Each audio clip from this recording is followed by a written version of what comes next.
Welcome back to new video. আমি মাম্পি ওম travel ব্লগে নিয়ে চলে এসেছি আরো একটি নতুন ভিডিও। ডুয়ার্স নামটা কম বেশি সকলেরই জানা। খুব সুন্দরভাবেই পাহাড়, খরস্রোতা নদী এবং ঘন জঙ্গল দিয়ে সাজানো গোছানো আমাদের এই ডুয়ার্স। ডুয়ার্সে তোমরা কলকাতা থেকে কিভাবে পৌঁছাবে সেটা তো থাকছে, কিন্তু চিলাপাতা জঙ্গলের ভেতরে গভীর অরণ্যের মাঝখানে খুব সুন্দর একখানা থাকার ব্যবস্থার সন্ধানও দেব, যেখানে থাকলে পরে অবশ্যই কিন্তু সকালের ঘুমটা ভাঙবে অজস্র পরিযায়ী পাখি এবং ময়ূরের ডাক শুনে।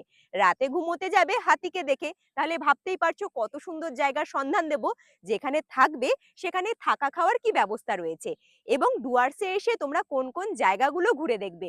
7 পয়েন্ট ঘোরার জন্য তোমরা গাড়ি কোথা থেকে বুক করবে, 7 পয়েন্ট ঘুরতে কত টাকা খরচা হতে পারে, সময় কতক্ষণ লাগতে পারে এবং কোন কোন জায়গাগুলোতে তোমরা ভিজিট করবে, এরকম ছোটখাটো অনেক তথ্যই তুলে ধরবো এই ভিডিওটির মাধ্যমে।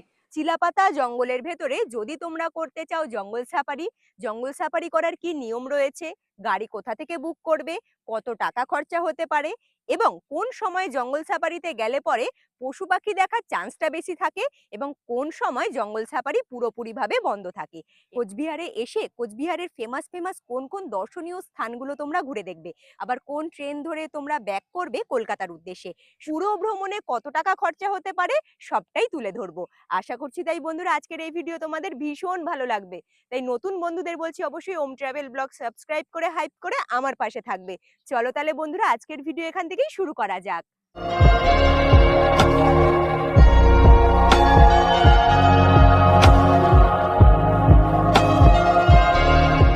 3 রাত 4 দিনে ডুয়ার্স ভ্রমণের জন্য আজকে আমার জার্নিটা স্টার্ট করলাম শিয়ালদা স্টেশন থেকে। ঘড়ির কাঁটায় যখন রাত্রি 8:30, শিয়ালদা স্টেশন থেকে ধরেছিলাম train number 13149 Kanchankanya express train, যে ট্রেনটি শিয়ালদা স্টেশন থেকে প্রত্যেক দিন ছাড়ে। ট্রেনে উঠে রাতের খাবার কমপ্লিট করে সোজা ঘুমিয়ে পড়েছিলাম। ঘুম থেকে উঠে দেখি শিলিগুড়ি জংশনে পৌঁছে গিয়েছি। নিউমাল জংশন, হাসিমারা স্টেশন এবং মাদারিহাট স্টেশন, এই 3টে স্টেশনের মধ্যে থেকে যে কোনো একটি স্টেশনে নামতে পারো ডুয়ার্স ভ্রমণে গেলে পরে। কাঞ্চনকন্যা এক্সপ্রেস ট্রেন কিন্তু ডুয়ার্স ভ্রমণের জন্য আইডিয়াল একখানা ট্রেন, কারণ এইমাত্র যে কটা স্টেশনের নাম নিলাম প্রত্যেকটা স্টেশনেই এই ট্রেনের হল্ট রয়েছে। শিয়ালদা স্টেশন থেকে হাসিমারা পর্যন্ত স্লিপার কোচের ভাড়া 410 টাকা, এসি থিটারের ভাড়া 1080 টাকা, এসি টুটারের ভাড়া হলো 1530 টাকা এবং ফার্স্ট ক্লাস এসির ভাড়া হলো 2545 টাকা। ফাইনালি বন্ধুরা 718 কিলোমিটার রাস্তা অতিক্রম করে আমি পৌঁছে গিয়েছি হাসিমারা স্টেশনে। ট্রেন থেকে নেমে তো পড়লাম এই মুহূর্তে, কিন্তু ট্রেন হাসিমারা স্টেশনে আসার সঠিক সময় ছিল সকালবেলা 11টা 5-এ। সেখানে ট্রেন এসে পৌঁছেছে সকালবেলা 11টা 50-এ। বেশ খানিকক্ষণ লেট হয়েছে, তবে জার্নিটা কিন্তু ভীষণ সুন্দরভাবে কেটেছে। এইবারে আমি কিন্তু ওভারব্রিজ ধরে সোজা 1 নম্বর প্ল্যাটফর্ম দিয়ে হাসিমারা স্টেশনের মেন গেটের কাছেই এগিয়ে যাব। ডুয়ার্স ভ্রমণে গিয়ে কোথায় প্রকৃতির মাঝে হোটেল নিয়ে থাকবে এবং প্রথম দিন কি কি ঘুরে দেখবে, তাও হাঁটা পথে। চলো তাহলে এবারে আমার সাথে তোমাদেরকেও ঘুরিয়ে দেখাই। ব্যাক সাইডে স্টেশন চত্বর দেখা যাচ্ছে। স্টেশন চত্বরের ঠিক উল্টো দিকেই এখানে কিন্তু বড় গাড়ি স্ট্যান্ড রয়েছে। ড্রাইভার দাদা কিন্তু গাড়ি নিয়ে হাজির। এখন এই গাড়ি ধরে আমাদের গন্তব্যস্থলের দিকে এগিয়ে যাব। হাসিমারা রেলওয়ে স্টেশন থেকে বাইরের দিকে বেরিয়ে যে মেন রোডটা এখন আমরা ধরেছি, সেই রাস্তাটা কিন্তু সোজা চলে যাচ্ছে বক্সা জয়ন্তীর দিকে। নামটা আশা করছি কম বেশি তোমরা সকলেই শুনেছ। ডুয়ার্স ভ্রমণের খুব পরিচিত একখানা নাম। তবে আমাদের আজকের লোকেশন হলো জলদাপাড়া ন্যাশনাল পার্কের অন্তর্গত চিলাপাতা রেঞ্জে দক্ষিণ মেন্ডাবাড়িতে, যেখানে থাকার খুব সুন্দর একখানা ব্যবস্থা রয়েছে। তবে হাসিমারা রেলওয়ে স্টেশন থেকে আজকে আমাদের গন্তব্যস্থলের দূরত্ব হলো 18 কিলোমিটার। ফাইনালি আমি চলে এলাম আজকে রাতের আমাদের আস্তানায়। ডুয়ার্স ভ্রমণে এসে যে রিসর্টে আমি নাইট স্টে করবো, সেই রিসর্টের একদম ঠিক সামনে এই মুহূর্তে দাঁড়িয়ে রয়েছি। ব্যাক সাইডে রিসর্টের একদম ঠিক সামনের দিকের এরিয়াটা ভীষণ সুন্দরভাবে দেখা যাচ্ছে। রিসর্টের নাম হলো ডুয়ার্স ফরেস্ট স্টে। খোলা আকাশ আর চারিদিকে সবুজে মোড়া সুন্দর প্রকৃতি, যার মাঝে রয়েছে ডুয়ার্স ফরেস্টে রিসর্ট। রিসর্টের সামনেই রয়েছে বড় একখানা জলাশয়, যেটা মূলত ট্যুরিস্টদের জন্যই তৈরি করা হয়েছে। বিভিন্ন ধরনের মাছ রয়েছে, যেখানে ট্যুরিস্টরা এসে ফিশিং করতে পারবে। পাতাবাহারি গাছ, ফুল গাছ, আরো কত কি। রয়েছে গাড়ি পার্কিং জোনের ব্যবস্থা। তবে প্রকৃতিকে অনুভব করা তো বটেই। ডুয়ার্স মানে কোথাও মনের এক কোণে থেকে যায় যেন জীবজন্তুর দেখা পাওয়া যায়। তবে আমার মনে হয় এইখানে থাকলে সেই স্বাদটাও তোমাদের পূরণ হবে।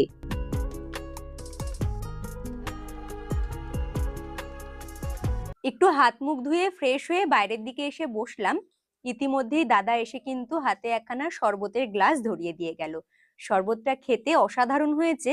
এত সুন্দর একখানা পরিবেশে অনেকদিন পর এসেছি, তাই এখানে বসে থেকে সময় নষ্ট করব না। সৌরভকে বললাম চলো দুজনে মিলে একসাথে গিয়ে নদীটা একটু দেখে আসি। শরবতটা খেয়ে নদীর দিকেই এবারে এগিয়ে যাব।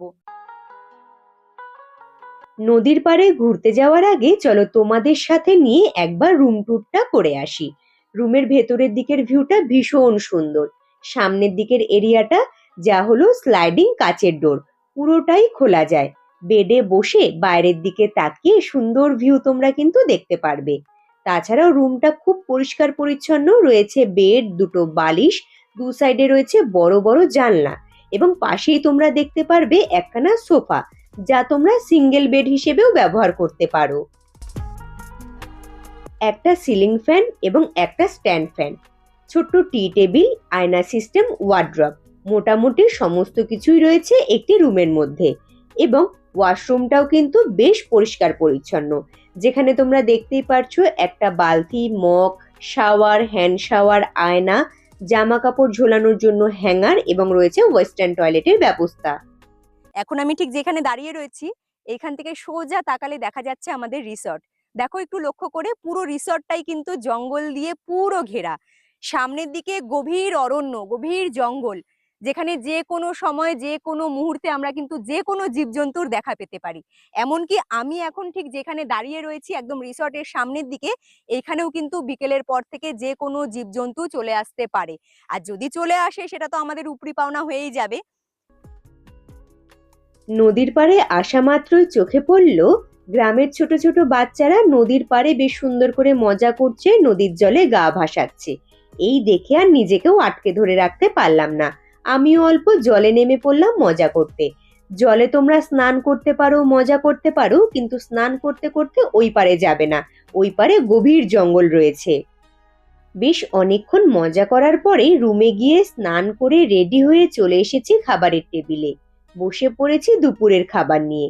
রয়েছে মেনুতে অনেক কিছু, কাতলা মাছ, বকফুলের বড়া, ডাল, আলু ফুলকপির তরকারি, স্যালাড, দই, মিষ্টি, আরো কত কি। তোমরা যারা বাঙালিয়ানা খাবার পছন্দ করো তাদের জন্য আইডিয়াল জায়গা। খিদে পেটে এত রকমের খাবার দেখে আর কি থাকা যায়, তাই খেতে শুরু করে দিলাম। প্রত্যেকটা খাবার কিন্তু খেতে খুব ভালো হয়েছিল। আমার মুখে মোটামুটি বেশ ভালোই লেগেছে, আশা করছি তোমাদেরও ভালো লাগবে। দুপুরের মেনুতে যা যা রয়েছে সবগুলোই বললাম। তোমরা চাইলে এক্সট্রা ভাবে আরো অন্য খাবার অর্ডারও করতে পারো। চোখের সামনে এত রকমের খাবার দেখে চক্ষু চড়ক গাছ এমনি হয়ে গিয়েছিল, তাই এক্সট্রা ভাবে আর অন্য কিছু খাবার আমি অর্ডার করিনি। দুপুরের খাবার কমপ্লিট করে সোজা আমি, সৌরভ আর রিশু বেরিয়ে পড়লাম হাঁটা পথে আশেপাশের সুন্দর ভিউ দেখার জন্য। বিকেলের পরে একটু নজর রাখবে রিসর্টের ব্যাক সাইডে থাকা বাম্বু ট্রিগুলোতে, প্রচুর পরিযায়ী পাখি আসে। এদিক ওদিক ঘোরাঘুরি করার পরে রুমে গিয়ে একটু রেস্ট নিয়েছিলাম। সন্ধেবেলার জলখাবারে রয়েছে গরম গরম পকোড়া, তার সাথে কিন্তু লাল চা। এই দিয়ে সন্ধেবেলার জলখাবারটা কমপ্লিট করব। গরম গরম পকোড়া। গরম গরম চা পাকোড়াকে সঙ্গী বানিয়ে গল্প গুজবের মধ্যে কেটে গেল রুমের মধ্যে সন্ধেবেলাটা। এখানে এসে একজন স্টাফ দাদার সাথে গল্প করছিলাম। তিনি জানালেন যে কালকে সন্ধেবেলা এখানে রিসর্টের চারিদিকের আলোগুলো জ্বালাতে একটু লেট হয়ে গিয়েছিল, আর সেই সুযোগে একখানা বড় হাতি রিসর্টের ভেতরে চলে এসেছিল। রিসর্টটার চারিদিকেই মোটা তারের জাল দিয়ে ঘেরা, তবুও সেই জালটাকে কিন্তু হাতিটা ছিঁড়ে রিসর্টের ভেতরে চলে এসেছিল। ঘড়ির কাঁটায় যখন ঠিক 9:30 থেকে 9:45, ছেলেকে সাথে নিয়ে চলে এলাম রাতের খাবার খেতে। মেনুতে রয়েছে অনেক কিছু, সাদা ভাত, ডাল, একখানা সবজি, চিকেন কষা, দই, মিষ্টি, তার সাথে কিন্তু চাটনি, রয়েছে স্যালাড, যা দিয়ে রাতের খাবার কমপ্লিট করেছিলাম। ডাইনিং হলে শুধুমাত্র আলো জ্বলছে, চারিদিকটা ঘুটঘুটে অন্ধকার, তার মধ্যে ঝিঝি পোকার ডাক, এ যেন এক আলাদা রকম অভিজ্ঞতা। বলতে পারো জঙ্গলে থাকার এক আলাদা রকম মজা। রাতের খাবার কমপ্লিট করে সোজা রুমে গিয়ে ছেলেকে নিয়ে ঘুমিয়ে পড়েছিলাম। দেখা হচ্ছে তোমাদের সাথে পরের দিন সকালবেলা।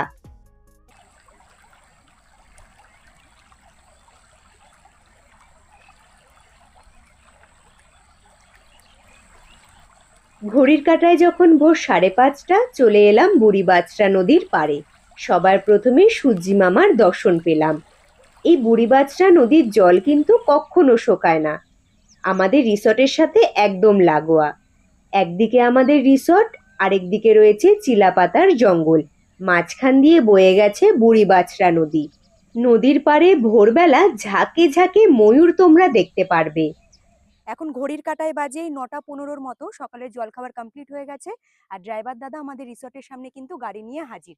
আজকে গাড়িতে উঠে সোজা বেরিয়ে পড়বো বক্সা, জয়ন্তী এবং আশেপাশে কিছু লোকাল সাইট সিন রয়েছে সেইগুলো ঘুরে দেখার জন্য। গাড়িতে উঠে সোজা এবারে ওইদিকেই রওনা দেবো। জার্নিটা আজকে শুরু করলাম সকালবেলা 9:15-তে। আমার নিজস্ব জার্নির অভিজ্ঞতা থেকে যদি বলি, তোমরা আরেকটু তাড়াতাড়ি যদি জার্নিটা স্টার্ট করতে পারো তাহলে খুব ভালো হয়। বিশেষ করে যদি সাথে ছোট বাচ্চা থাকে কিংবা বাড়ির বয়স্ক মানুষজন। কারণ আজকে যে কটা জায়গা ঘুরবো সেই সব জায়গাগুলোতে জানার মতো, দেখার মতো অনেক কিছু রয়েছে। তাহলে সময় নিয়ে ঘুরতে পারবে। এসে পৌঁছালাম আমি রাজা ভাত খাওয়াতে। বক্সা জয়ন্তী ঘোরার জন্য সবার প্রথমে কিন্তু এখানে এসেই পারমিশন করাতে হবে। যেহেতু আমাদের গাড়ি নিয়ে আশেপাশের এরিয়াটা ঘুরে দেখব, আমি কিন্তু আধার কার্ড দেখিয়ে পারমিশনটা করিয়ে নিয়েছি। তোমরা যে কজনই থাকো না কেন, সকলের কিন্তু আধার কার্ডটা অবশ্যই তোমরা ক্যারি করবে।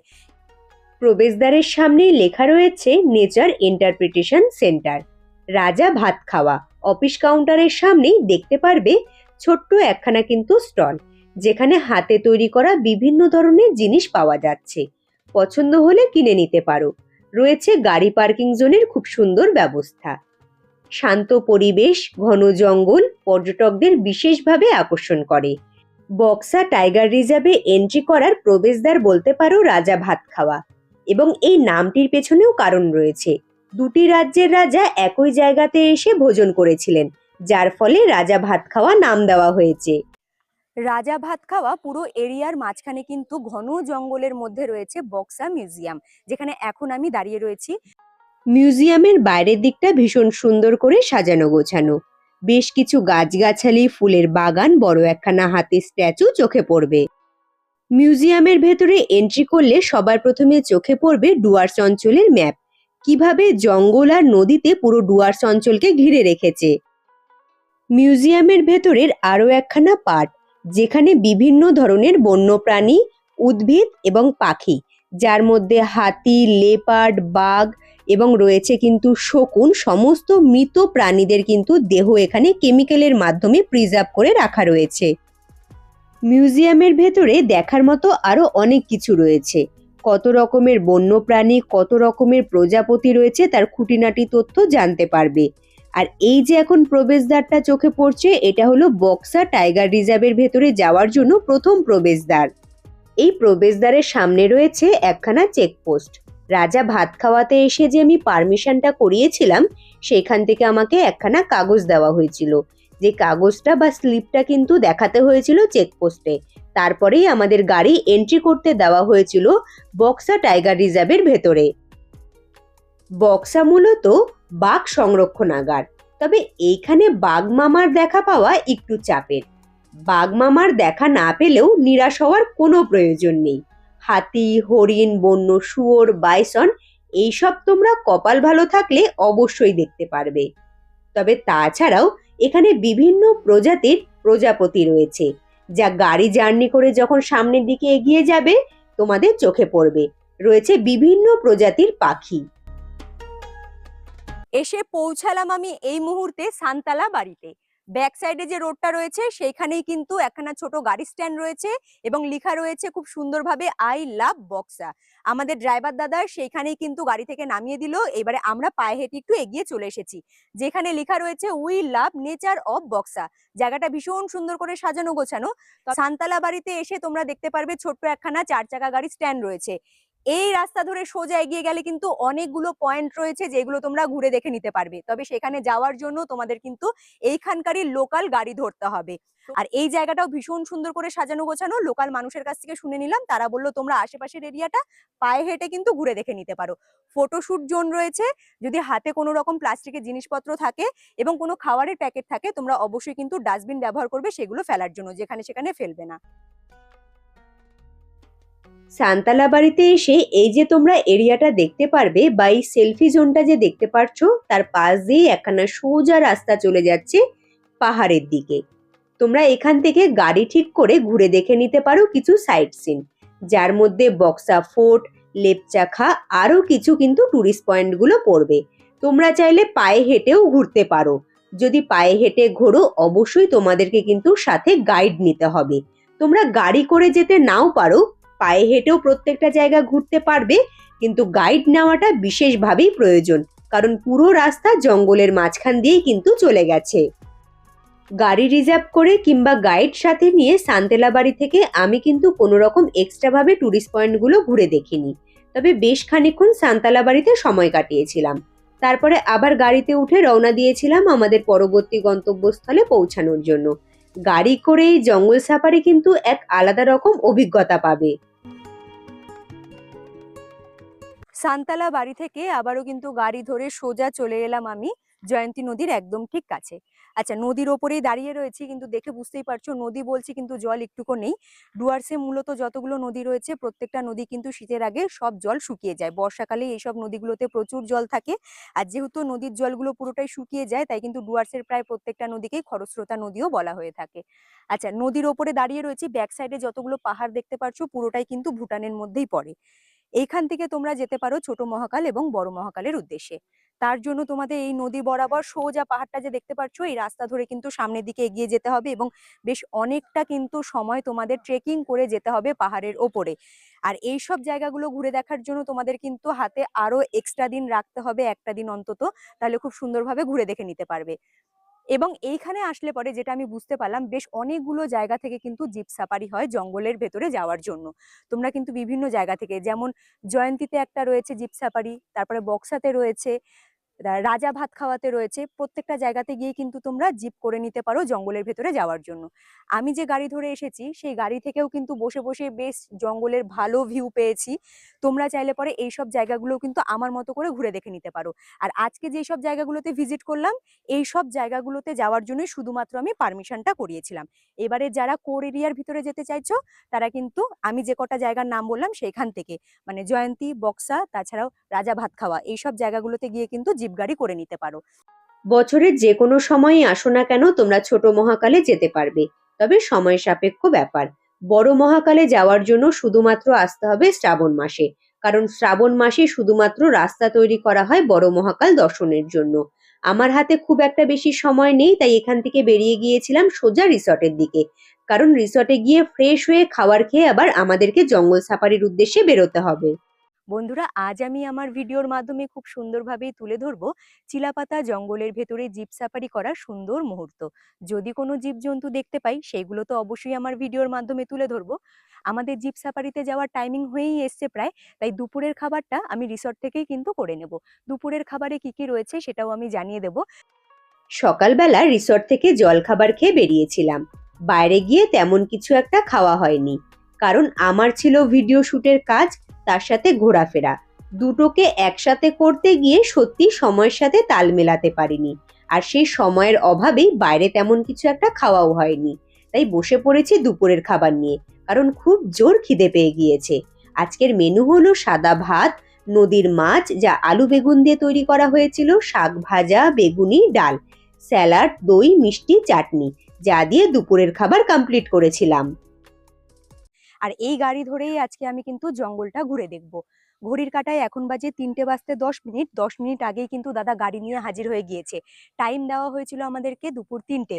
তবে তোমরা যারা জিপ সাফারি করতে চাইছো, জঙ্গল ঘুরে দেখতে চাইছো, তোমাদেরকে যে টাইমটা দেওয়া হবে তোমরা কিন্তু সেই টাইমের আগেই রেডি হয়ে থাকবে, তাহলে তোমাদের জন্যই বেটার হবে। এখন আপাতত আমাকে বলা হলো কিন্তু আধার কার্ডের জেরক্সটা সাথে নিয়ে বেরোতে, তাই আমি আধার কার্ডের জেরক্সটা নিয়ে নিচ্ছি। আর সাথে আরো কিছু আইডেন্টি প্রুফ আমার কাছে রয়েছে, যদি পরে আমার কিছু আইডেন্টি প্রুফের প্রয়োজন পড়ে অবশ্যই আমি জানিয়ে দেবো। যেহেতু রিসর্টের সামনেই একদম গাড়ি চলে এসেছে, তাই এক্সট্রা কিছু টাকা আমাকে কিন্তু পে করতে হয়েছে। তবে এক্সট্রা কত টাকা যাচ্ছে এবং জিপ সাফারি করতে কত টাকা খরচা হচ্ছে সমস্ত কিছুটাই কিন্তু এই ভিডিওর মাধ্যমে তুলে ধরবো। জিপ গাড়িটা যেহেতু আমাদের রিসর্টের ভেতরে চলে এসেছে, তাই আমাকে কিছু টাকা এক্সট্রা পেমেন্ট করতে হবে। সেই বিষয়ে বলি, আমি যে চিলাপাতার জঙ্গলের ভেতরে জঙ্গল সাফারি করব, যে অফিস কাউন্টার থেকে আমাকে পারমিশন করাতে হবে, সেই অফিস কাউন্টার থেকে রিসর্টের দূরত্ব যতটা সেই হিসেবে টাকাটা কিন্তু পেমেন্ট করতে হবে। এসে পৌঁছালাম আমি Chilapata range Jaldapara wild life division office কাউন্টারের একদম ঠিক সামনে। এখানে আমি গাড়িতে বসে রয়েছি, তবে সৌরভ গিয়ে কিন্তু কিছু এখানে ফর্ম রয়েছে সেই ফর্মগুলো ফিল আপ করে এলো। তার সাথে কিন্তু আমাদের আধার কার্ডের জেরক্সটাও জমা নেওয়া হয়েছে, সিগনেচার করতে হয়েছে। এবারে এইখান থেকে এবারে আমরা সোজা রওনা দেবো কিন্তু কোর এরিয়ার দিকে, যেখানে গেলে পরে জঙ্গল এরিয়ার মাঝখানে খুব সুন্দরভাবেই দেখা যেতে পারে জীবজন্তুর। জলদাপাড়া অভয়ারণ্য, চিলাপাতার জঙ্গল, বক্সা টাইগার রিজার্ভ, জয়ন্তী, তাছাড়াও রয়েছে চাপড়ামারি ফরেস্ট, নেওড়া ফরেস্ট। প্রত্যেকটা ফরেস্ট বা জঙ্গলের মধ্যে থেকে বিশেষ করে জলদাপাড়া অভয়ারণ্য এবং চিলাপাতার জঙ্গলে প্রচুর পরিমাণে জীবজন্তুর দেখা পাওয়া যায়, যার কারণে চিলাপাতার জঙ্গলে জঙ্গল সাফারি করব বলে ঠিক করেছিলাম। জঙ্গলের ভেতরে তোমরা যদি জিপ সাফারি করতে চাও, জিপ সাফারি কিন্তু এখন অনলাইনে বুক হয় না, তোমরা কিন্তু ডাইরেক্ট এসে বুক করতে পারবে, মানে অফলাইন বুক করতে হবে। আর তাছাড়াও তোমরা যে রিসর্টে থাকবে সেই রিসর্টে বললে পরেও কিন্তু তারাই জিপ সাফারি গুলো বুক করে দেবে। এবং যারা হাতি সাফারি করতে চাইছো, হাতি সাফারি কিন্তু অনলাইনে বুক করা যায়, তোমরা চাইলে পরে যে রিসর্টে থাকবে সেখান থেকেও কিন্তু কথা বলে হাতি সাফারি করতে পারো। জঙ্গলের এদিক ওদিক নজর রাখতে রাখতে বেশ প্রকৃতিকে অনুভব করছিলাম। এগিয়ে যাচ্ছিলাম সামনের দিকে, হঠাৎ করে দেখলাম আমাদের ড্রাইভার দাদা গাড়িটা একদম স্লো করে দিল, সাথে সাথে গাড়িটা পেছন দিকে নিয়ে যেতে শুরু করলো। ব্যাপারটা ঠিক বুঝতে পারলাম না, কারণ আমি তখন বসেছিলাম। তখন আমাদেরকে গাইড দাদা আস্তে করে বলল একটু উঠে দাঁড়াতে। উঠে দাঁড়াতেই এই সুন্দর দৃশ্য দেখতে পারবো সত্যিই আমি ধারণা করতে পারিনি। বিশ্বাস করো, আশা করিনি বলেই মনে হয় এত সুন্দর দৃশ্য ক্যাপচার করতে পেরেছি। তবে আমার যা রিয়াকশন ছিল, সৌরভ কিন্তু তা একদম ক্যামেরা বন্দি করেনি। এগিয়ে চললাম আরো ঘন জঙ্গলের দিকে। তবে এখন আমরা যেখানে রয়েছি, একদিকটা হলো চিলাপাতার জঙ্গল, আরেক সাইডটা হলো তোরসা ভিউ বা গ্রাস লাইন এরিয়া। তবে আমরা চিলাপাতার জঙ্গলে জঙ্গল সাফারি করার সময় প্রচুর পরিমাণে দেখেছিলাম ময়ূর, কিন্তু ময়ূরদেরকেও কিন্তু ক্যামেরা বন্দি করা একটু চাপের ছিল। তবে এই ময়ূরটা এত সুন্দর দেখেছি যা সত্যিকারের খুব সুন্দর করে ক্যামেরা বন্দিও করেছি। এই যে গ্রাস লাইন এরিয়াটা রয়েছে আর এক সাইডে চিলাপাতার জঙ্গল, এখানে ঠিক মাঝ বরাবর রয়েছে একখানা বড় ওয়াচ টাওয়ার। এই ওয়াচ টাওয়ারে এসে বেশ খানিকক্ষণ সময় কাটিয়েছিলাম। সবাই দাঁড়িয়েছিল হাতি দেখার অপেক্ষায়। ওয়াচ টাওয়ারের ওপর থেকে দেখলাম খুব সুন্দর সানসেট ভিউ, যা দেখে সত্যি মনমুগ্ধ হয়ে গিয়েছিল। তবে বন্ধুরা, অবশ্যই তোমাদের বলবো জঙ্গল সাফারি করার বেস্ট টাইমিং হবে কিন্তু একদম ভোরবেলা 5:30টায়, আর নয়তো বিকেলবেলা 4টের পরে। প্রায় সন্ধে নেমে এসেছে আর আমি এই মাত্র এসে পৌঁছালাম আমাদের রিসর্টে, ডুয়ার্স ফরেস্ট এতে। তবে বন্ধুরা, ড্রাইভার দাদা এবং গাইড দাদা দুজনে মিলেই কিন্তু গাড়ি নিয়ে আমাদেরকে রিসর্ট থেকেই পিক আপ করেছিল এবং ড্রপও করলো কিন্তু আমাদের রিসর্টেই। খুব সুন্দর তাদের ব্যবস্থা এবং খুব সুন্দরভাবে কিন্তু আমি জঙ্গল সাফারিটা করলাম। আমার চোখে দেখা আমি কিন্তু প্রত্যেকটি সুন্দর সুন্দর মুহূর্ত ক্যামেরা বন্দি করেছি, যেগুলো তোমরা আমার ভিডিওর মাধ্যমে দেখতে পেরেছো। তবে বন্ধুরা, ডুয়ার্সে কিন্তু রয়েছে 7 পয়েন্ট, সেই 7 পয়েন্টও আমি ঘুরে দেখবো, তবে সেটি কিন্তু কালকে।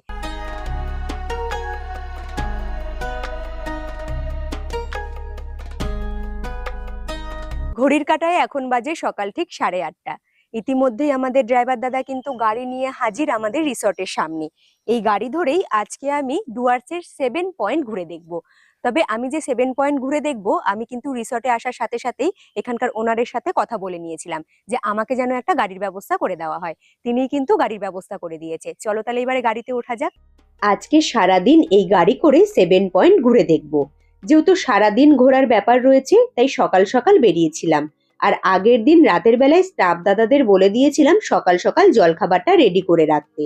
কথা অনুযায়ী তারা জলখাবার রেডি করে রেখে দিয়েছিল, আর আমরা জলখাবার খেয়ে বেরিয়ে পড়েছিলাম আমাদের গন্তব্যস্থলে যাওয়ার জন্য। ফাইনালি এসে পৌঁছে গেলাম আমি কিন্তু ঝালং ভিউ পয়েন্টের কাছে।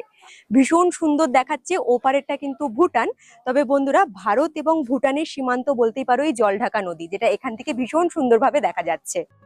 ডুয়ার্স ফরেস্টের রিসর্ট থেকে বেরিয়ে আমরা জলদাপাড়া অভয়ারণ্য ন্যাশনাল পার্কের সামনে দিয়ে চাপড়ামারি ফরেস্ট পার করে ফাইনালি এসে পৌঁছেছিলাম ঝালংয়ে। ঝালংয়ের উচ্চতা 2500 ফুট, অর্থাৎ প্রায় 762 মিটার। সবুজে মোড়া পাহাড়, বয়ে যাওয়া নদী, শান্ত পরিবেশ সকলের মন মুগ্ধ করতে বাধ্য করবে। ঝালং ভিউ পয়েন্টের কাছে রয়েছে একখানা খাবারের রেস্টুরেন্ট, যেখানে চাইনিজ এবং ইন্ডিয়ান দু ধরনের খাবারই পাওয়া যাচ্ছিল, তোমরা চাইলে খেতে পারো। এবং ঝালংয়ের একদম নিচের দিকে রয়েছে জলঢাকা পিকনিক স্পট। তবে দাঁড়িয়ে রয়েছি এখন আমি অ্যাপেল স্টোনের একদম ঠিক সামনে। আচ্ছা, এই জায়গাটার বিষয়ে যদি একটু তোমাদেরকে বলি, এখানে বড় একখানা পাথর যে চোখে পড়ছে, এই পাথরটা দেখতে কিন্তু অনেকটা আপেলের মতো। এই বড় আকৃতির স্টোন বা পাথরটা আপেলের আকৃতি ধারণ করেছে বলে এই পাথরটার নামকরণ করা হয়েছে অ্যাপেল স্টোন। জায়গাটা ভীষণ পরিমাণে ফেমাস, লোকমুখে অনেক প্রচলিত। অ্যাপেল স্টোনের সামনে দিয়ে বেশ পাহাড়ি এক জায়গা, যার সামনে দিয়ে বয়ে গেছে জলাশয় বা জলপ্রপাত। দেখতে অসাধারণ লাগছে। তোমরা চাইলে অল্প জলে নেমে মজা করতে পারো। তবে জলটা যে নিচের দিকে বয়ে যাচ্ছে সেই দিকে কিন্তু জলের স্রোতটা বেশ ভালো আছে, তাই তোমরা কিন্তু বেশি জলে নামার চেষ্টা করবে না, বিপদ ঘটে যেতে পারে। ওই যে ব্রিজটা রয়েছে, ব্রিজটা পার করে আমরা এখন ওই পারের পাহাড়ে যাব। তবে এইখানে একটা খাবারের রেস্টুরেন্ট রয়েছে, নাম রয়েছে অ্যাপেল স্টোন রেস্টুরেন্ট। তোমরা চাইলে এইখান থেকে কিছু খাবার দাবার খেয়ে নিতে পারো। ফাইনালি এসে পৌঁছালাম আমি বিন্দুতে। বিন্দু বন্ধুরা ভীষণ ফেমাস একখানা জায়গা এবং পর্যটকদের কাছেও কিন্তু ভীষণ আকর্ষণীয় একখানা স্থান। সত্যি কথা বলতে আমারও কিন্তু এখানে এসে ভীষণ ভালো লাগলো। কম বেশি তোমরা সকলেই কিন্তু বিন্দু নামটা শুনেছো। ডুয়ার্স অঞ্চলের একটি বিখ্যাত গ্রাম এবং ভারতের শেষ গ্রাম নামেও কিন্তু পরিচিত। বিন্দু এই নামটার মধ্যে জায়গাটার বিশেষত্ব বুঝিয়ে দেওয়া হয়েছে। বিন্দু মানে পয়েন্ট বা শেষ প্রান্ত, আর তার কারণেই কিন্তু বিন্দুকে ভারতের শেষ গ্রাম বলা হয়। একদিকে ভুটান, একদিকে ভারত, মাঝখান দিয়ে বয়ে গেছে খুব সুন্দরভাবে জলঢাকা নদী। বিন্দুতে বেশ বড় একখানা মার্কেট বসে, যেখানে ভুটানের বিভিন্ন ধরনের জিনিস, চকলেট পাওয়া যায়, তোমরা চাইলে কিনতে পারো। ফাইনালি এসে পৌঁছালাম আমাদের পরবর্তী গন্তব্যস্থলে। এখন দাঁড়িয়ে রয়েছি আমি সামসিং এ। এখানে ভীষণ সুন্দরভাবে লেখা রয়েছে কিন্তু আই লাভ সামসিং। ছোট বড় বেশ কিছু সবুজে মোড়া পাহাড়, বয়ে যাওয়া মূর্তি নদী এবং চায়ের বাগান, সবকিছু মিলে যেন সামসিং এক অপূর্ব জায়গা। পর্যটকদের ভীষণ আকর্ষণের এক জায়গা কিন্তু এই সামসিং। নিচের দিকে রয়েছে একখানা পিকনিক স্পট, যার নাম হলো লালিগুড়াস। সামসিং ভিউ পয়েন্টের কাছে এক দিদিভাইয়ের রয়েছে মোমোর দোকান। মোমোটা ভীষণ টেস্টি, আমি নিজে টেস্ট করেছি। আর রয়েছে খুব সুন্দর গাড়ি পার্কিং এর ব্যবস্থা, রয়েছে বসার ব্যবস্থা। চলে এলাম আমাদের পরবর্তী গন্তব্যস্থলে। সামসিং পাহাড়ের অন্তর্গত খুব সুন্দর একখানা পর্যটক কেন্দ্র হলো রকি আইল্যান্ড। রকি আইল্যান্ডের ওপর দিয়ে যে বয়ে গেছে এই সুন্দর মূর্তি নদী, যেটা দেখবো এখন। এবং এখন কিন্তু এই মুহূর্তে আমি দাঁড়িয়ে রয়েছি মূর্তি নদীর ওপরে যে ছোট্ট ব্রিজটা রয়েছে, সেই ব্রিজের ওপরে। যে ব্রিজটির ওপরে আমি দাঁড়িয়েছিলাম সেই ব্রিজের পাশ দিয়ে নিচে নামার রাস্তা রয়েছে। তোমরা যদি জলে নামতে চাও বা মজা করতে চাও, তোমরা কিন্তু সেই পাশের রাস্তাটা ধরে নিচে নেমে যেতে পারো। রকি আইল্যান্ড এমনই একখানা জায়গা যেখানে থাকার মতো প্রচুর হোমস্টে রয়েছে এবং রয়েছে হোটেল। তাছাড়াও বিভিন্ন ধরনের পরিযায়ী পাখিদের তোমরা দেখা পাবে রকি আইল্যান্ডে আসলে পরে। পাহাড়ের সুন্দর ভিউ, ছোট্ট একখানা পাহাড়ি গ্রাম, বয়ে যাওয়া মূর্তি নদী, কিছু দোকানপাট, সমস্ত কিছু মিলিয়ে এই রকি আইল্যান্ড যেন পরিপূর্ণ। আমার পার্সোনালি এই জায়গাটা ভীষণ ভালো লেগেছে, তাই বেশ খানিকক্ষণ সময় কাটিয়েছিলাম। তারপরে গাড়িতে উঠে সোজা রওনা দিয়েছিলাম আমাদের পরবর্তী গন্তব্যস্থলে যাওয়ার জন্য। এসে পৌঁছালাম আমাদের পরবর্তী গন্তব্যস্থলে। এখন দাঁড়িয়ে রয়েছে আমি সুনতেলে খোলাতে। তবে বন্ধুরা, সুনতেলে খোলাতে এসে গাড়ি পার্কিং জোনের কাছে ড্রাইভার দাদা আমাদের গাড়ি রেখে দিয়েছে। আমি একটু পায়ে হেঁটে সুনতেলে খোলা যে গ্রামটা রয়েছে সেটা ঘুরে দেখছি। গাড়ি পার্কিং জোনে যেখানে তোমরা গাড়ি থেকে নামবে কিছুটা দূর এগিয়ে আসলে দেখতে পারবে একখানা গাড়ি স্ট্যান্ড। সুনতেলে খোলা এমনই একখানা জায়গা যেখান থেকে এক্সট্রা ভাবে তোমাদেরকে আবার গাড়ি রিজার্ভ করে সুনতেলে খোলাতে থাকা বেশ কিছু সাইট সিন ঘুরে দেখে নিতে হবে। এক্সট্রা ভাবে টাকা খরচা করে আমি কিন্তু আর এইখানকার সাইট সিন গুলো ঘুরে দেখিনি, তবে তোমরা চাইলে ঘুরতে পারো। রয়েছে এখানে সুনতেলে খোলা নদী, হ্যাঙ্গিং ব্রিজ, আরো কিছু সাইট সিন। তবে এখানকার সব থেকে ফেমাস হলো হ্যাঙ্গিং ব্রিজটা। সুনতেলে খোলা যে রিভারটা রয়েছে বা নদীটা রয়েছে সেই নদীর থেকেই কিন্তু এই সুনতেলে খোলা গ্রামটার নামকরণ করা হয়েছে। এখানেও থাকার মতো রয়েছে 2-4টে হোমস্টে এবং ছোট্ট একখানা পাহাড়ি গ্রাম। পায়ে হেঁটে তোমরা ঘুরে দেখে নিতে পারো, আমিও তাই করেছিলাম। গ্রামটা কিন্তু বেশ সুন্দর, চারিদিকে বিভিন্ন ধরনের ফুল গাছ তোমাদের চোখে পড়বে। আর এই হলো গাড়ি স্ট্যান্ডটা, যে গাড়ি স্ট্যান্ডের কথা বলছিলাম। ফাইনালি এসে পৌঁছে গেলাম আমাদের পরবর্তী গন্তব্যস্থলে। এখন দাঁড়িয়ে রয়েছি আমি কিন্তু মূর্তিতে। জায়গাটা বেশ জমজমাট, বেশ ভালোই লাগছে। খরস্রোতা নদী হলে পরেও মূর্তি নদীতে কিন্তু বেশ সামান্য একটু জল রয়েছে, যেটা এখান থেকে আমি দেখতে পাচ্ছি। মূর্তিতে এসে তোমরা কিন্তু হর্স রাইড করতে পারো। ছোটদের জন্য খরচা হবে 100 টাকা, বড়দের জন্য খরচা হবে 150 টাকা। বিকেলের পর থেকে জায়গাটা খুব সুন্দর জমজমাট হয়ে ওঠে। প্রচুর দোকানপাট, খাওয়ার দাওয়ারের দোকান তোমরা কিন্তু দেখতে পারবে। শুধু পর্যটকরাই নয়, বিকেলের পর থেকে লোকাল মানুষজনরাও কিন্তু এখানে এসে সময় কাটায়। এবং আকর্ষণ করবে মূর্তি নদীর এই স্বচ্ছ জল। জলের নিচে পাথরগুলো পুরো ক্লিয়ার দেখা যায়, জলটা এতটা পরিষ্কার। মূর্তি নদীর পাড়ে তোমরা যে কোনো সময় হাতি কিংবা হরিণের দেখা পেতে পারো। ঘড়ির কাঁটায় এখন বাজে সন্ধে ঠিক 7টা, আর আমি এইমাত্র কিন্তু 7 পয়েন্ট ঘুরে এসে পৌঁছালাম আমাদের রিসর্টে। তবে বন্ধুরা, তোমরাও কিন্তু আমার মতো ভীষণ সুন্দরভাবে ডুয়ার্সের 7 পয়েন্টগুলো ঠিক এইভাবেই ঘুরে দেখে নিতে পারো।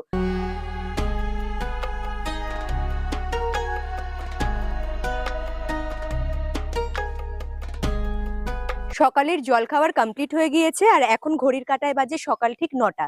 এদিকে কিন্তু আমাদের দাদা গাড়ি নিয়েও হাজির হয়ে গিয়েছে আমাদের রিসর্টের সামনে। গাড়িতে উঠে এবারে সোজা তালে রওনা দেওয়া যাক কোচবিহারের উদ্দেশ্যে। ডুয়ার্স ফরেস্টে রিসর্ট পার্সোনালি আমার ভীষণ ভালো লেগেছিল। এই রিসর্ট সম্বন্ধে A to Z খুঁটিনাটি তথ্য নিয়ে অলরেডি একটি ভিডিও বানিয়ে আমার চ্যানেলে আপলোড করেছি। তার সাথে ঘুরে দেখেছিলাম ডুয়ার্সের 7 পয়েন্ট। 7 পয়েন্টের একটি আলাদা ভিডিও রয়েছে। এবং আমি জঙ্গল সাফারি করেছিলাম চিলাপাতার জঙ্গলে গিয়ে। চিলাপাতার জঙ্গলে জঙ্গল সাফারি করার নিয়ম কি রয়েছে, গাড়ি কোথা থেকে বুক করবে, কত টাকা খরচা হতে পারে এবং জঙ্গল সাফারি করার বেস্ট টাইমিং কোনটি, সমস্ত কিছু নিয়ে একটি অলরেডি ভিডিও বানিয়ে আমার চ্যানেলে আপলোড করেছি। পর এই 3টে ভিডিওর লিংক কিন্তু আমার এই ভিডিওর ডেসক্রিপশন বক্সে দিয়ে দেব। তোমরা যারা ইন্টারেস্টেড রয়েছো একবার কিন্তু সেই ভিডিওগুলো দেখে নিতে পারো। তবে গাড়ি ভাড়ার বিষয়ে তেমন কিছু বললাম না, কারণ ডুয়ার্স অনেকেই অনেক রকম ভাবে ঘুরে দেখে। সেইভাবে গাড়ি ভাড়াটা আপ ডাউন হতে পারে বা কম বেশি হতে পারে। তাছাড়াও সিজন ওয়াইজ তো ভাড়াটা আপ ডাউন হয়। আমার মনে হয় এই বিষয়ে সরাসরি রিসর্টের যে মালিক রয়েছে বা ম্যানেজার রয়েছে তার সাথে কথা বলে নেওয়াটা বুদ্ধিমানের কাজ হবে। ফাইনালি এসে পৌঁছে গেলাম আমি কিন্তু কোচবিহার রাজবাড়িতে। এটা কিন্তু ভীষণ পছন্দের একখানা আমার জায়গা।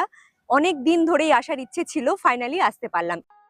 কোচবিহার রাজবাড়িতে এন্ট্রি করতে হলে সবার প্রথমে টিকিট কেটে তারপরে এন্ট্রি করতে হবে। কোচবিহার রাজবাড়ি বেশ অনেকটা বড় জায়গা জুড়ে বিস্তৃত। রাজবাড়ির সামনেই বিশাল বড় গার্ডেন এরিয়া, মাঠ প্রাঙ্গণ, জলাশয়, সমস্ত কিছু নিয়ে যেন এক পরিপূর্ণ জায়গা। রাজবাড়ি, রাজ নাম রয়েছে, রাজকীয় একখানা ব্যাপার লক্ষ্য করতে পারবে। আর এই রাজবাড়ি দেখার জন্য দূর দূরান্ত থেকে পর্যটকরা কিন্তু ছুটে আসে। ইট দিয়ে তৈরি এই পুরো প্রাসাদটি মোটামুটি 5000 বর্গফুট এলাকা জুড়ে বিস্তৃত। আর এই রাজপ্রাসাদের মধ্যে 50টিরও বেশি কক্ষ রয়েছে। 1887 সালে মহারাজা নৃপেন্দ্র নারায়ণ এই প্রাসাদটি নির্মাণ করেন। তবে কোচবিহার শহরে অবস্থিত এই ঐতিহাসিক প্রাসাদ, যা ভিক্টর জুবলি নামেও কিন্তু অনেকের কাছে পরিচিত। বেডরুম, বিলিয়ার্ড রুম, লাইব্রেরি, নাচের হল, ডাইনিং হল, এরকম মোটামুটি 50টিরও বেশি এই পুরো প্রাসাদে কক্ষ বা হল রয়েছে। তবে এইসব কক্ষগুলোতে পর্যটকদের যাওয়া আসা পুরোপুরিভাবে নিষেধাজ্ঞা রয়েছে। শুধুমাত্র এই প্রাসাদের মধ্যে যে কটা কক্ষকে মিউজিয়ামে পরিণত করা হয়েছে, শুধুমাত্র সেই মিউজিয়ামগুলোর ভেতরেই এন্ট্রি করতে পারবে পর্যটকেরা। মিউজিয়ামের ভেতরে এন্ট্রি করলে পরে দেখতে পারবে রাজরাজাদের ব্যবহৃত বেশ কিছু আসবাবপত্র, জুয়েলারি এবং রয়েছে বাসনপত্র, অনেক কিছু।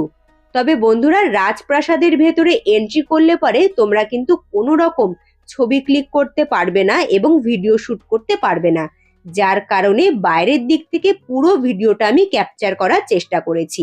তোমাদের রাজবাড়ি ঘুরে কেমন লাগলো জানিও। পার্কিং জোনে গাড়ি রয়েছে, গাড়িতে উঠে সোজা চলে গিয়েছিলাম মদনমোহন মন্দিরে। ফাইনালি চলে এলাম আমার পরবর্তী গন্তব্যস্থলে। এখন দাঁড়িয়ে রয়েছি আমি মদনমোহন মন্দির প্রাঙ্গণের একদম ঠিক ভেতরে। এই মদনমোহন মন্দির প্রাঙ্গণকে বলা হয় কিন্তু কোচবিহারের প্রাণকেন্দ্র। কেন বলা হয় তার পেছনেও তো কারণ অবশ্যই রয়েছে। পুরো মন্দির চত্বরটা কিন্তু একদম সাদা রঙের, তাই আলাদা রকমের শান্তি পাবে এই মন্দির প্রাঙ্গণে আসলে পরে। মদনমোহন মন্দির প্রাঙ্গণকে কুচবিহার শহরের প্রাণকেন্দ্র বলা হয়ে থাকে।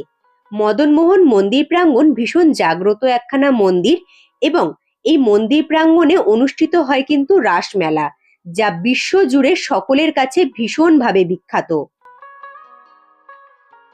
মহারাজা নৃপেন্দ্র নারায়ণ দ্বারা 1885 থেকে 1889 সালের মধ্যে এই মন্দির প্রাঙ্গণ নির্মাণ করা হয়। কোচবিহার শহরের বৈরাগী দিঘির উত্তর পারে অবস্থিত এই মদনমোহন মন্দির প্রাঙ্গণে রয়েছে মা কালী, মা তারা ও মা ভবানীর খুব সুন্দর মন্দির। তবে মদনমোহন বলতে এই মন্দির প্রাঙ্গণে বিশেষভাবে পূজিত হয় শ্রীকৃষ্ণ ভগবান, যে কৃষ্ণ ভগবানের নাম অনুসারেই কিন্তু মন্দির প্রাঙ্গণের নামকরণ করা হয়েছে মদনমোহন। মদনমোহন নামের অর্থ হলো আকর্ষণীয় এবং প্রেমময়। তবে মন্দির প্রাঙ্গণে বিগ্রহ দর্শন করে তোমাদের কেমন লাগলো তোমরা অবশ্যই আমাকে কমেন্ট করে জানিও। মদনমোহন মন্দির প্রাঙ্গণ ঘুরে সোজা আমি গাড়িতে উঠে বসেছিলাম। ড্রাইভার দাদা আমাদের নিয়ে চলে এসেছিল নিউ কুচবিহার রেলওয়ে স্টেশনে। নিউ কুচবিহার রেলওয়ে স্টেশন থেকে দুপুরবেলা 12টা 15তে ছিল তিস্তা তোরসা এক্সপ্রেস ট্রেন, যে ট্রেনে এখন আমি এই মুহূর্তে বসে রয়েছি। আর এই ট্রেন ধরেই সোজা রওনা দিয়েছি কলকাতার উদ্দেশ্যে। তোমরা চাইলে পরে আমার মতো এইভাবে ডুয়ার্স থেকে এসে কুচবিহার শহরটা খুব সুন্দরভাবেই ঘুরে দেখে নিতে পারো। যদি ছোট গাড়িতে ঘোরো তাহলে খরচা হবে 2200 টাকা, বড় গাড়িতে ঘুরলে খরচা হবে 2800 টাকা। তোমরা চাইলে কুচবিহার শহরে একটা নাইট স্টে করে কিন্তু কুচবিহার শহরের আরো কিছু দর্শনীয় স্থানগুলো ঘুরে দেখে নিতে পারো খুব সুন্দরভাবে। তাছাড়াও ডুয়ার্সে যে আমি যে রিসর্টে নাইট স্টে করেছিলাম, ডুয়ার্স ফরেস্টে, সেই রিসর্টের আমি কন্ট্যাক্ট নাম্বারটা ভিডিও স্ক্রিনে এবং ডেসক্রিপশন বক্সে দিয়ে দিলাম। তোমরা চাইলে পরে গাড়ি এবং রিসর্টের সম্বন্ধে আরো কিছু তথ্য জেনে নিতে পারো। বন্ধুরা, আজকের এই পুরো ভিডিওটি তোমাদের কেমন লাগলো তোমরা অবশ্যই আমাকে কমেন্ট করে জানিও। ভালো লাগলে পরে লাইক করে দিও। নতুন বন্ধুরা যারা ভিডিওগুলো দেখছো কিন্তু এখনো পর্যন্ত ওম ট্রাভেল ব্লগ সাবস্ক্রাইব করোনি, তারা চট জলদি করে ওম ট্রাভেল ব্লগ সাবস্ক্রাইব করে হাইপ করে আমার পাশে থাকতে পারো। যে সকল বন্ধুরা চ্যানেলটি সাবস্ক্রাইব করে আমার পাশে রয়েছে তাদের অসংখ্য ধন্যবাদ। তারা এইভাবেই আমাকে সাপোর্ট করো, আমার পাশে থেকো। আজকের মতো টাটা, দেখা হচ্ছে তোমাদের সাথে খুব তাড়াতাড়ি নেক্সট ভিডিওতে। তোমরা ভালো থেকো, সুস্থ থেকো, টাটা।